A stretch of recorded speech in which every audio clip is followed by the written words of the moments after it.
Hello again, Zoid lovers, and welcome to another episode of Shock and Awe Toy Reviews. Two idiots, one camera, and a review. I'm Wilson. I'm the Berg. In this episode, we are reviewing another fine third-party Transformer. You may recognize this guy. Well, who is he? He is Fansproject's Lost Exelram 04 Severo. With potato and something else. You can tell, look at that box. We don't care. We don't care about boxes. This is the toy, and we will start off saying that this is the special edition. What was the special edition? This is the special edition of Grimlock. Here he is, dinosaur mode. He can wave. He's got incredibly sharp. Let's just start off. Let everybody know there is a shit ton of sharp. We'll just start off taking a look. If you want to run through some of the sculpting and the paint, Mr. Berg, let's go for it. I think he has great sculpt. He has tons of little sculpted in details all over the place. He has some red highlighted paints like on his head, his shoulder area, I guess that would be on the back of his tail. His feet or his claws are painted in gold. I love the gun, the back guns. I know that's not canon. For Grimlock or a dinosaur to have giant cannons on the back, but I think it looks awesome. It does. I love it. I don't know. I'm not great with dinosaurs. Supposedly, he is sculpted in a more scientifically accurate version of a Tyrannosaurus Rex compared to previous Grimlocks. Really. He's also got the cool translucent kind of pieces here and here on his tail, and then and here there's detailing inside behind those. It's very much the Fall of Cybertron look to him, and they did a great job on this stuff. Yeah. And there's also some of that on the guns, but it's not as bright. Yeah. I really like the metallic stuff on this one. He has gold chrome here, here, and here. The regular version has the gold paint. I like the chrome. I wasn't sure if I'd like it when I got this one, but having him in hand, it looks awesome. How about sculpt-wise? What you got to say? Or I guess, not sculpt, but general overall look of the dinosaur? I feel his tail is like one segment totally short. Absolutely. Or stubby or maybe two. I don't believe that this is scientifically accurate. Come on. This walking position is more scientific. Sure. Yeah, whatever. Probably. But yeah, it needs another nudge. He totally needs another, because he's just... His neck and head are longer than his tail. Yeah. That's just not right. If his tail had one more section here... Yeah. I like this part of him a lot. He's got a longer snout than most Grimlocks and not as a pronounced forehead. Yeah. I'm not too huge a fan of these longer arms, quite honestly. I like the longer arms because then he's actually little tiny arms. It is not G1 Grimlock no, it's very. I mean, maybe that's it. It's just because I'm not used to seeing a Grimlock like this. We can solve that by bending them. There you go. Yeah. But I do like his head. I mean, I like that they've done something different. We've got that. We've already got the Fall of Cybertron Grimlock that looks like the G1. They've done something different and tried something new. So. It's got a little bit of IDW in it here and there. And I'll just say this right now. His Dinobot mode with the other four that are out, I think go great together. Mm-hmm. All right, so we'll just do some articulation then on let's the look at the articulation on him. So he's got joint up in his neck, so you can get side to side. A joint up here. His jaw opens really far. He's got the laser gun, which sticks a little bit. Ball sockets for his arms. The elbows bend. The wrists turn. His claws open and close. He can move forward. He's got a little bit of an ab crunch, mainly due to transformation. You can move those. His outside, they can move out a little bit. He's got a swivel here. He's got double jointed knees, and he's got swivel claws. His foot can pivot up and down. His back claw can move a little bit. His tail can wag at this joint here and then wag back here. Could he be a little bit more? Yeah, but I'm happy with it. He can get into most poses, and since you can tilt his claws, he can usually stand himself. He's a little bit tends to fall over forward if you don't have him crouched just right, but he won't do it since he's on camera. And the guns also come off and are not needed for transfer or to hold them in dyno mode at all. They just leave these two rather weird looking posts on his back. Oh, I don't like that. Yeah, that's why I leave the guns on. Yeah, good thing the guns look awesome. You can also, if you really need to, store his gun on this peg, or on this peg, or on this peg up here if you really need to store it. And his sword also stores on either peg as well. So now we're going to do a size comparison with his buddy. And there they are, the 3 original Dinobots, all together. All the Fansproject ones. I think they look bitchin'. If you don't like the aesthetic, I totally get that you're not going to like these guys, but I totally did the aesthetic of them. They look great together. Ta-da! The King Grimlock. You can tell by the fancy crown. Let's start with the transformation. How did you feel about his transformation? Every time I've transformed him since I got him, been super easy, fun. Compared to the other 3 guys, much easier. Until tonight, he got stuck. His head, there's a little notch up here that the arms folded and tab into, and we nearly broke him trying to get it through. It was ridiculous, and I've never had that problem. Like, that's the hardest I think I've ever had to pull on a toy. Just a tap. Yeah. That is amazing. And it didn't break, but I haven't had that issue before, so awesome. Let's hope it doesn't happen again. Maybe I just mistransformed him the first 8 times. Yeah. I think he looks pretty good. Yeah. Again, some weird things going on. Pretty much the same paint. There's nothing different paint-wise. Yeah. Just red plastic here. What you can see, though, is he's got the clear translucent plastic on his legs. He's got 2 stripes. Want to point out that he does have light piping eyes that do not work at all. Oh, really? Like you can. They do seem dark. They're very dark. But yeah, he's got a fantastic sculpt in my opinion. If you like this aesthetic, again, these guys are very much not the norm. They do not look like anything. They're the closest to the fall of Cybertron, but even then, they're a departure. Yeah. So if you don't like the look at them, having them in hand isn't going to solve that problem. There is a couple of things, like as you can notice here. Oh, yeah. There's the paint, but you can see it's the same piece, but now this is on the inside of his arm because they use the same piece. And everyone whines and complains, and I probably would have whined and complained had I noticed it myself. Yeah. But the fact that everybody who I saw got it for and people who were saw the pictures like, I was ready for it. Honestly, it doesn't. It's not that big of a deal. I mean, it's noticeable, but I wouldn't worry about it all the time.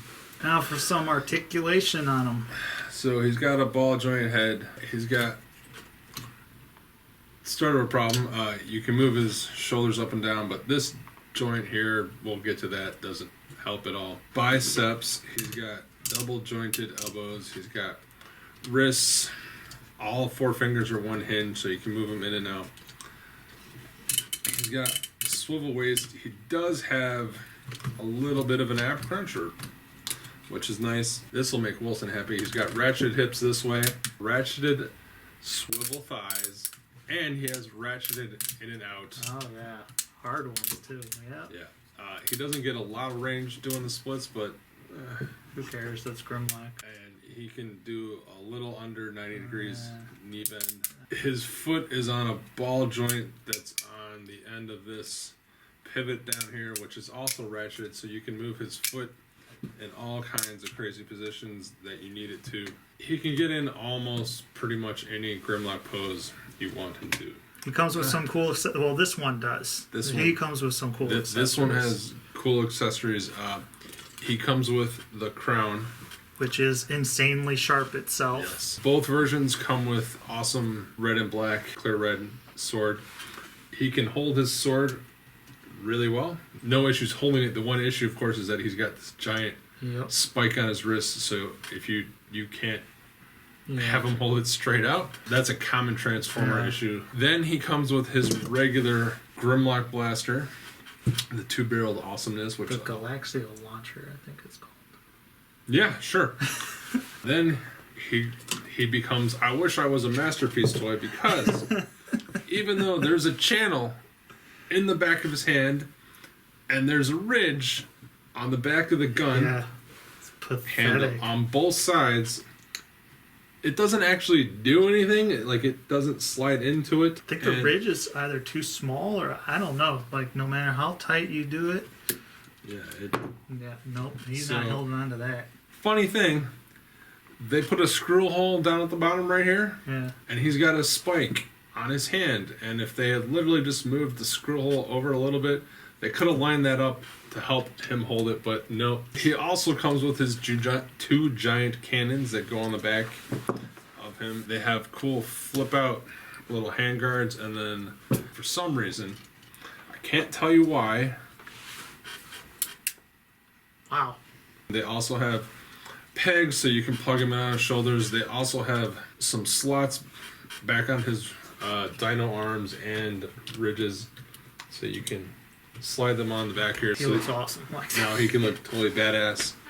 And then if you get the standard version, you get his hammer. This is Potato, I believe. So he can have a hammer. He can hold it, not super securely, but he can get it in there. But this is a special groovy version, so you get a second end of the hammer, so you can actually pop this guy off and transform this into Mega Hammer, because one hammer's not good enough, so you need to have Mega Hammer. He has even more trouble holding this just because of the weight. Yeah, I have had a feeling. The real reason you'd probably buy this version? This is why you buy this version. Comes with the mother Game of Thrones throne. There are 9 spots. All the Dinobots have plugs, so you can plug them in back here. There is a little problem. They're so close up here that the size of the handles and stuff get really. Yeah, you need to make sure they're facing the right way. Yeah, but this thing is awesome. I think personally, I don't like the detailing on this. It looks aged, and even back here looks aged, and I saw like fake cracks and everything. I thought it was broken, and then I looked. I'm like, nope, those are just sculpted in cracks. And he can sit on it. It works a little bit better if you turn his head around the other way. Got that slot. It also works better if you take his guns off. So there's King Grimlock. But can he fit other Transformers, you may ask? I bet you it can. This is Masterpiece Shockwave. I think the throne looks pretty badass for him. Even if you take these swords off, man, I'm down. So here's Potato and Potato. This is how their legs are supposed to be. This is not how they're supposed to be. At no point do you see this anywhere in the goddamn directions, any picture on the box. Yeah. What difference does that make? Well, this looks stupid in robot mode. That looks not as stupid. But it does move. It's 2 pieces. There's a joint there. It's even got a stupid groove on his foot for where this spike fits in perfectly, and yet totally skipped over in the instructions. In the pictures of the hammer, they're shown wrong. Oh, they don't transform them correctly in their own pictures. Yeah. Wow. Interesting. Way to go, Fans Projects. Here's a shot of him with his 3 other Dinobots that are released by Fans Project. He should be taller than Slag. He's not. Yeah, he looks. That's right in here. Is my issue. His torso is very short. Time to get down to brass tacks. This guy I liked a lot better before we started reviewing him. Just there's too many issues that cropped up during the transformation. Even though the process is similar, that tab really, really, really scared me. The torso thing and his size being off is a little. Yeah, he needs like another. Yeah. He needs one more joint in his or section in his torso. Yeah, and the tail in Dino mode, there's little design flaws that are off. I don't like the way they did this back here. The arms and everything, it just looks strange to me. I mean, I really do like other parts of him to look, and the chrome and everything, great. And there's no real like paint flaws or anything. It's just design choices in the way that he was built that just kind of bother me. This is irritating. When you move his shoulder, this whole section here, which is part of his transformation, moves. Yeah, it doesn't. There's no tabs for it. I love the throne. Throne's great. If I had to rate the throne, I'd give that thing a 4. Unfortunately, I gotta give him a 2. Like, he's just more frustrating than he is fun. I'm gonna give him a 3 because I really dig the design. He's fun to play with. For me, the shoulder thing that annoys me, but Slag has the same thing. So I was hoping they'd fix it. They didn't. I didn't mind transforming him until just tonight. That kind of pissed me off. The other thing that bothers me is that he's got these steampunk tubes up here, and even if these stayed in place, when you move them, they hit these. There's not enough clearance. Yeah. I don't like that you can't move his arms out. I will also say their directions suck. Oh my god. As we point out with the Hammer Twins, they fucked up their transformation, and for him, they left out steps again, which they're very common sense steps, and I figured them out without even knowing that I figured them out, but they're not in the directions. Yeah. The happiness though is that I got a Grimlock. He's in scale. I think he looks great with his other buddies. He's nowhere near as expensive as the other Grimlocks. Yeah. Comparatively, so he's in my price range. I believe he's 120 without the throne and 140 with the throne. I f***ing love these guns. The guns are great, yeah. I don't know why he has a f***ing big ass hammer. I like the hammer. Just watching Berg play with him and transform different parts of him, I don't know how many times he said ow during the whole thing. That's how many sharp pieces are on this model. So that's been it for this episode. Like, subscribe, comment, let us know what you think. You can follow me on Twitter at Scabs. You can follow him at Raggy Foe Smasher, at Shockana Toys, and then the Facebook page, Shockana Toy Reviews. Until next time, we'll hope you have a good one. Play with your toys. Me Slag.